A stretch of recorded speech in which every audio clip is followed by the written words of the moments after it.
વિદ્યાર્થી મિત્રો, હું Lalit Dave Noble school and Vasudev Vidyalaya વતી વિડીયો લેક્ચરમાં આપ સૌનું હાર્દિક સ્વાગત કરું છું.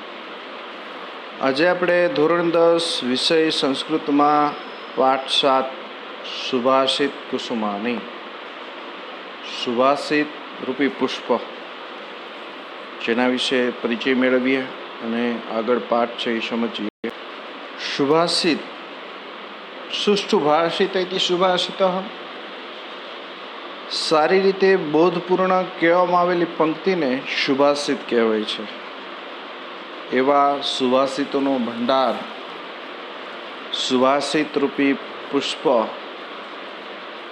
જેમ જુદા જુદા બગીચામાં રહેલા પુષ્પની સુગંધ જુદી જુદી હોય છે, એમ આ પાઠની અંદર રહેલા દરેક શ્લોકનો જે અર્થ છે, જેનો રસ છે, એ કંઈક જુદો જ હોય છે. ખાસ આપણે આ પાઠ અર્થ વિસ્તાર માટે અહીંથી આપણે શરૂ થશે, જેમાં 2 શ્લોક અર્થ વિસ્તારના છે.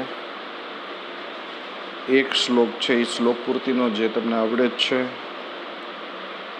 7 શ્લોકમાંથી એક શ્લોક આપત્સુરામ 6થો શ્લોક છે. સુભાષિતો, જેમ સુવિચાર, સારો વિચાર, એવી રીતે સુભાષિત, ભાષિત મતલબ કહેવાયેલું. પૃથિવ્યામ ત્રીણી રત્નાની જલમ અન્નમ સુભાષિતમ. પૃથ્વી પરના 3 રત્નો છે, જળ, અન્ન અને સુભાષિત. જેટલું આપણું શરીર ટકાવી રાખવા માટે જળ અને અન્ન જરૂરી છે, તેટલું જ જરૂરી છે આપણું સારું જીવન જીવવા માટે આવા સુભાષિતો. સંસ્કૃત કવિઓ છે, જે માં એક નાના એવા બાળકને મધ સાથે ઔષધ ભેળવીને પાઈ દે છે, પણ બાળકને ખબર પણ નથી પડતી. એવી જ રીતના આ સુભાષિતો છે, એને કવિ એમાં બોધરૂપી જે ઔષધ આપેલું હોય છે, સુંદર રીતે રાગમાં ગાઈ શકાય એનો રસ મધુર મધ જેવો હોય છે, અને એમાં બોધ છે, ઔષધ હોય છે, એ આપણા જીવનમાં ઉતારવાનું હોય છે. તો જોઈએ એવા સુભાષિતો, જે આમ પસંદગીના 7 શ્લોક છે. સદ્ભેસ્તો લીલયા પ્રોક્તમ શિલાલેખિતમક્ષરમ અસદ્ભી સપથેનાપી જલે લેખિતમક્ષરમ. જે આ પહેલો શ્લોક છે, એમાં સજ્જન અને દુર્જનના મૂલ્યોની કિંમત બતાવેલી છે. કે સજ્જન છે એ જ્યારે બોલે છે ત્યારે એમના વચનનું મૂલ્ય એમને કેટલું હોય છે. સદ્ભીસ્તુ એટલે સદ્ભી એટલે સજ્જન વ્યક્તિ દ્વારા, લીલયા તૃતીય વિભક્તિ છે, રમતમાં બોલાયેલું, પ્રોક્તમ મતલબ બોલાયેલું, શિલાલિખિતમ અક્ષરમ પથ્થર પર લખાયેલા અક્ષર સમાન હોય છે. સજ્જન વ્યક્તિ દ્વારા રમતમાં બોલાયેલું વાક્ય પણ પથ્થર પર લખાયેલા અક્ષર સમાન હોય છે. પથ્થર પર લખાયેલા અક્ષર સમાન મતલબ અચલ હોય છે, અડગ હોય છે, એ ભૂસી નથી શકાતું. એવી જ રીતના સજ્જન વ્યક્તિ જ્યારે બોલ્યા પછી ક્યારેય ફરી પાછો બદલતો નથી. અસદ્ભી, અસદ્ભી મતલબ દુર્જન વ્યક્તિ. તો સદ્ભી, અસદ્ભી એ બંને વિરુદ્ધાર્થી શબ્દ ધ્યાનમાં રાખવાના છે. અસદ્ભી સપથે ના આપી, જ્યારે દુર્તિ છે એ સોગંદપૂર્વક બોલેલું વાક્ય, જલે લિખિતમ અક્ષરમ પાણી પર લખાયેલા અક્ષર સમાન હોય છે. પાણીમાં લખાયેલું વાંચી શકાતું નથી. કદાચ એ દુર્જન વ્યક્તિ સોગંદપૂર્વક બોલે તો પણ આપણે એમના વચનો ઉપર વિશ્વાસ ન કરવો જોઈએ. અને સજ્જનોના વચનો ઉપર તો ગ્રંથોના ગ્રંથો કવિઓએ લખેલા છે. રઘુકુલ રીતિ સદા ચલી આય, પ્રાણ જાય પણ વચન ના જાય. પ્રાણ જતા રહીએ પરંતુ વચન ન જાય. આમ ઘણા બધા સજ્જનો છે એ પોતાના વચનનું મૂલ્ય એ કવિઓ આની અંદર બતાવે છે.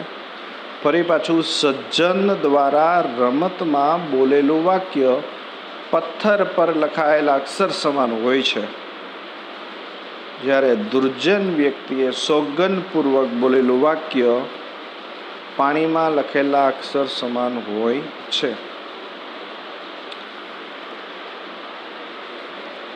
ત્યાર પછીનો જે શ્લોક છે, બીજો શ્લોક, જે આપણે અર્થ વિસ્તાર પહેલો છે, ખાસ એ અર્થ વિસ્તાર જોવાનો છે, જેમાં વૃક્ષોનું મૂલ્ય બતાવે છે. વૃક્ષના ઉદાહરણ દ્વારા સજ્જન મહાપુરુષ હોય છે એમનું આપણે શરણ આશ્રય લેવો જોઈએ એવી વાત કરવામાં આવેલી છે. તો જોઈએ શ્લોક બીજો. સેવિતવ્યો મહાવૃક્ષ ફલચ્છાયા સમન્વિત યદિ દેવાત ફલમ નાસ્તિ છાયા કેન નિવાર્યતે. સેવિતવ્યો મહાવૃક્ષ. મહાવૃક્ષ કર્મધારય સમાસનું ઉદાહરણ છે. ઘટાદાર વૃક્ષ, મહા વિશેષણ બતાવ્યું છે, વૃક્ષ એ વિશેષ્ય છે, તો વૃક્ષની વિશેષતા બતાવી છે. ઘટાદાર એટલે કર્મધારય સમાસ બને છે. ફળ અને છાયાવાળા, ફળ જ છાયા સમન્વિત, ફળ અને છાયા બંને આપતા હોય તેવા, સમન્વિત એટલે બંને સાથે આપતા હોય તેવા ઘટાદાર વૃક્ષનો આપણે ઉછેર કરવો જોઈએ, સેવન કરવું જોઈએ. ફળ અને છાયાવાળા ઘટાદાર વૃક્ષનું સેવન કરવું જોઈએ. યદિ દૈવાત ફલમ નાસ્તિ. જો દૈવાત, દૈવાત દૈવમ, દૈવમ એટલે નસીબ થાય. દૈવમ શબ્દ છે વિરુદ્ધાર્થી શબ્દ, બરોબર, તો પુરુષાર્થ, મહેનત એ આવશે. એટલે દેવ અને અસુરવાળા દેવ નહીં.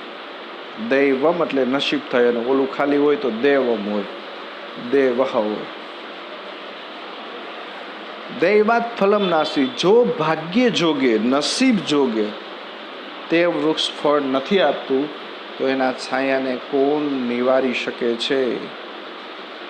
માની લો કે આપણે એવી આશાએથી વાવ્યું છે કે આપને છાંયો પણ આવશે અને ઋતુ પ્રમાણે ફળ પણ આપશે, પણ ઉછેરીને મોટું કર્યું છે, એમનું આપણે સેવન કરીએ છીએ, પણ નસીબ જોગે એ વૃક્ષ ફળ નથી આપતું, તો છાંયો આપતા કદાચ એ નસીબ પણ રોકી શકતું નથી. તો છાંયો તો આપશે જ. એમ ઘટાદાર વૃક્ષના ઉદાહરણ દ્વારા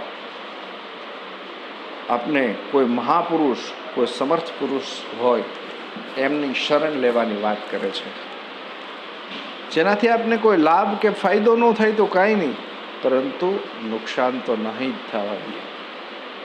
આમ વૃક્ષ એ પરોપકારી છે, એમ સજ્જન કે મહાપુરુષો એ પણ પરોપકારી જ હોય છે. એ હંમેશા બીજાને ભલું જ ઈચ્છતા હોય છે. તો આમ ઘટાદાર વૃક્ષના ઉદાહરણ દ્વારા કવિ આમાં મહાપુરુષના શરણની લેવાની વાત કરેલ છે.